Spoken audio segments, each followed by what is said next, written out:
when you're filling out a form or a questionnaire and it says name, age, sex, and you're like, fine, fine, fine. And then it asks you something like, so tell us about yourself. And then suddenly you're like, oh my God, who am I? And you sit there questioning everything you know about yourself. In my experience, a lot of people, once they graduate high school or in their early 20s, face a bit of a similar existential crisis when they're suddenly confronted with the world full of its seemingly focused adults going in forward in very specific directions because we try to find our place among them. Who really are we? What do we believe in? What kind of lives do we want to lead? This realization dawned upon me when I looked at this photograph. So you see, when the satellite Voyager 1 had gone past Neptune and was leaving the solar system, American astronomer, scientist, and general badass Carl Sagan convinced NASA to turn the satellite around and take one last picture of the Earth before it left the solar system. And he called this picture the pale blue dot. And he spoke about how, for us, every single person that we know, every corrupt politician, every young couple in love, everyone has lived and loved and fought and laughed on a single speck of dust that is suspended in a sunbeam. And upon looking at this picture, a lot of people have a startling realization of insignificance and smallness. The fact that they're a very small part of something very big. And from here, I believe that people go in one of two directions. Either people believe that nothing matters, that I can get whatever job I want, I need to earn money, I don't see how anything affects anything, who cares? Or people believe that everything matters, that whatever I can affect in my own small way, I will. And I affect every single person and thing that I am in relation with. And I believe that this is possibly one of the single most important questions you can answer for yourself at my age or any age. Does nothing matter, or does everything matter? Now, I believe everything matters, and because of this, I started to think about the role I play and how I affect every single thing I'm in relation with. So when I went to the Calcutta Blind School on a donation drive in 2013, while I realized and while I knew that the food packets and the clothing was important, somehow it felt impersonal. It felt unspecial. And I thought that if I have to bring something that is uniquely me to this equation, that if I have to give something that means something to me, if I have to share something that makes a difference, like what would that look like? Especially because in a country like India, where people often engage in acts of community service and in school or college, and where the tagline is that you're making a difference, it is very important to consider that question.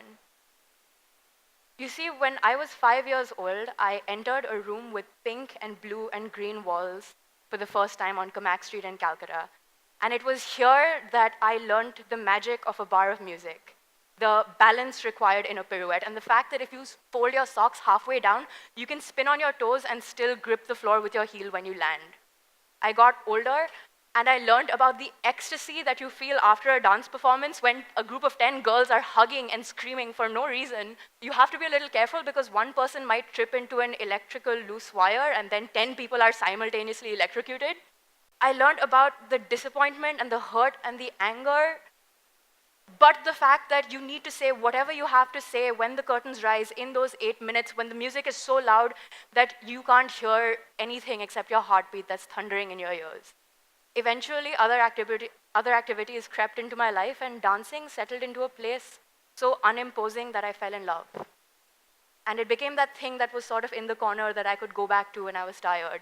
And so I knew in my bones that if I had to share something meaningful, if I had to share something that meant something to me, that made sure that I had a specific role to play in that equation, I knew that it had to be dance. And so when I went back to the principal of the Calcutta Blind School and I said, I want to teach your students how to dance, she said,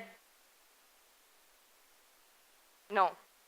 And so I sat and I convinced her, and a few hours later, for some reason, she said yes, and within a few months, me and a group of strangers that had materialized from God knows where arrived for our first day of workshop at Calcutta Blind School with a suitcase full of inhibitions.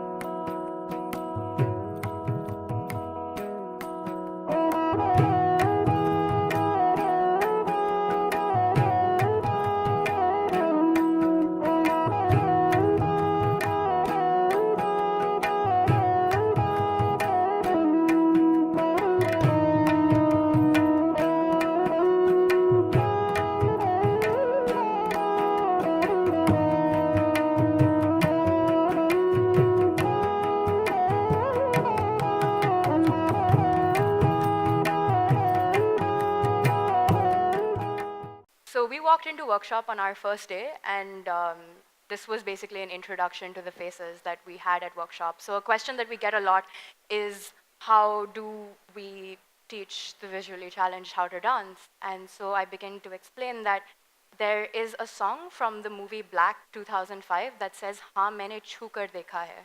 And the song talks about how, for me, thanda thanda rang hai boondon ka, the color of raindrops is wet. Or for me, the color of an Indian bride's wedding gown is prickly. So it talks about how the world they see is through touches and sensations. So whenever we teach, it involves a lot of clicking, a lot of clapping, a lot of stomping. And more importantly than that, we simply ask questions. Tell me what rain feels like on your hand. And we do like a sort of rainy sensation on their hand, and the students automatically can replicate it with their own fingers. छोटे छोटे शहरों से खाली बोल दोपहरों से हम तो झोला उठा के चले. Objects that they can pick up, objects that they interact with every day. Giving our students specific directions is important. So बारिश कम कम लगती है. The rain is falling from right to left and from top to bottom. And our students can automatically replicate it with their own hands.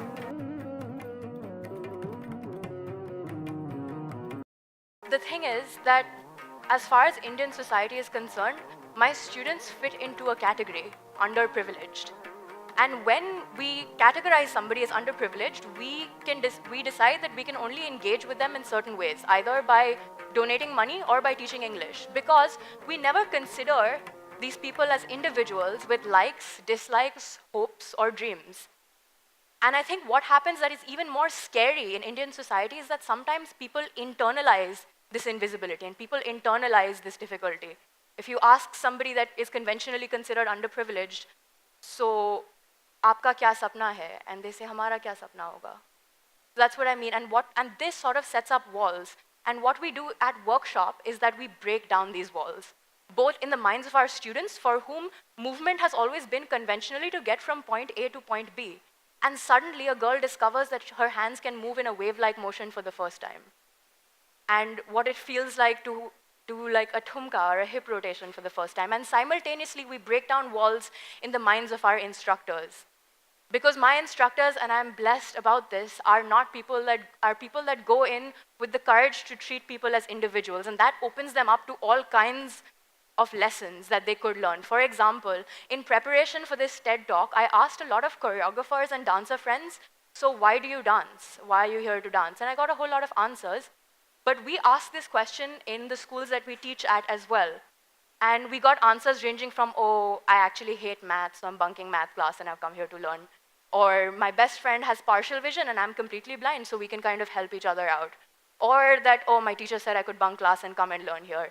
All the way around from the older students until we got to 6-year-old Lokhi. And I said, Lokhi, tumi nach korte keno escho? Why are you here to dance? And she looked at me and she said, মানুষ যদি গান করে তো নাচও করতে হবে আমি শুধু দাঁড়িয়ে ছিলাম, which means if man makes music then he must dance. I was just waiting. She's this tiny. And for me it was the simplest, most beautiful, most profound answer I have ever heard about why people dance. In another occasion, I called up my friend Kavya and I said, we're going to have to cancel class because there's no music system today. And she said, no, we don't have to cancel class. The girls said they're going to sing. And I said, what does that mean?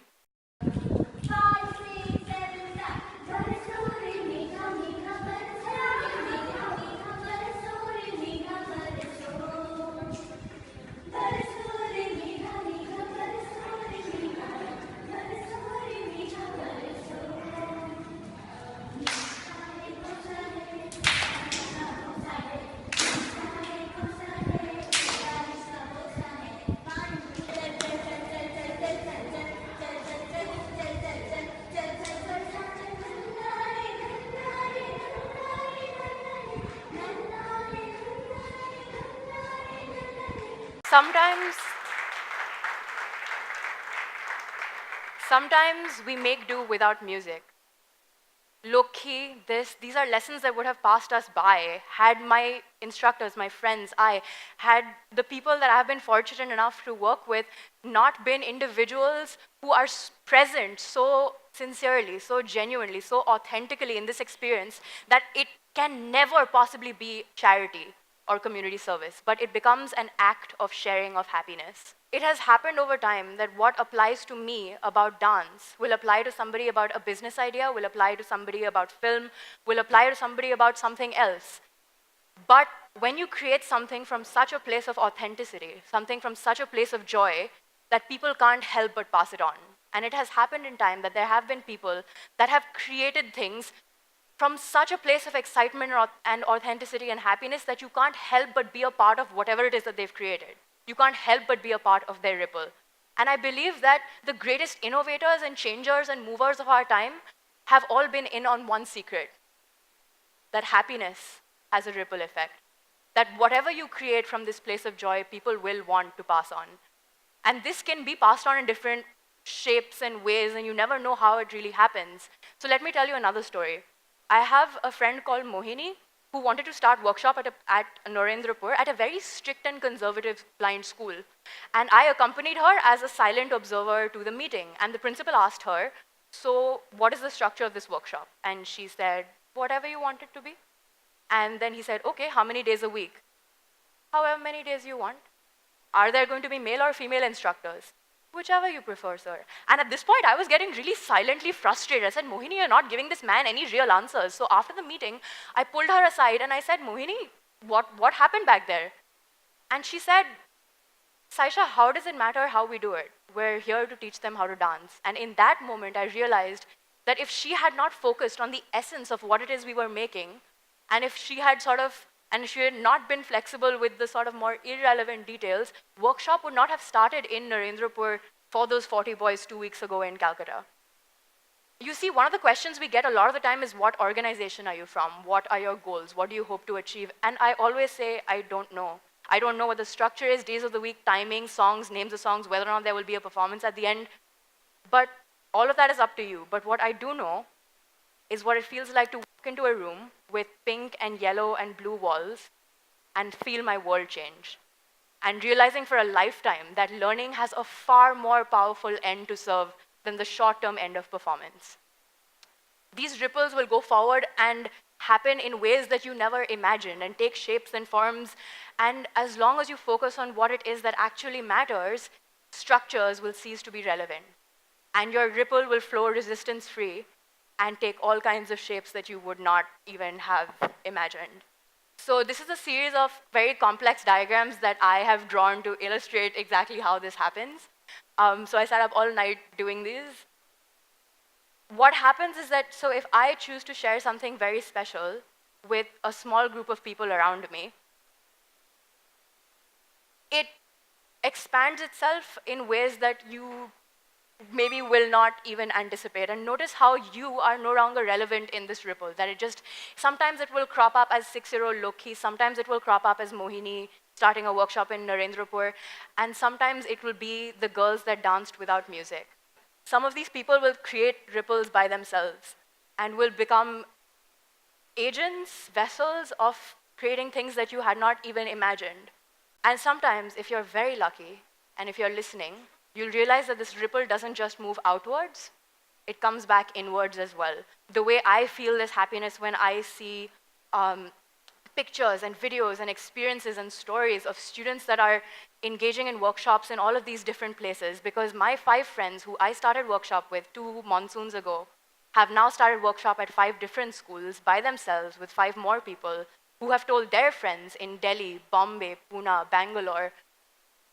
Now, isn't that a whole lot better than if I had decided that nothing matters? So if you ask me what I'm studying, I will say economics and Chinese with a minor in political science focusing on South Asian affairs with kind of an emphasis on governance and economic policy. If you ask me what I want to do with that, I will say no idea. But there are some things that I do know, and I want to show you a video before I tell you what that is.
ripples wherever you go. So be conscious of it, be aware of it, and create ripples that matter. I don't know where I'm going to be 5 years from now. Heck, I don't even know where I'm going to be 5 weeks from now. But what I do know is that every single thing I will ever create will always, always, always be from this place of love and happiness. And I will always strive to find that impossible connection in the places where it seems most difficult to find it. To create magic like this that just makes you want to get up and dance. Thank you.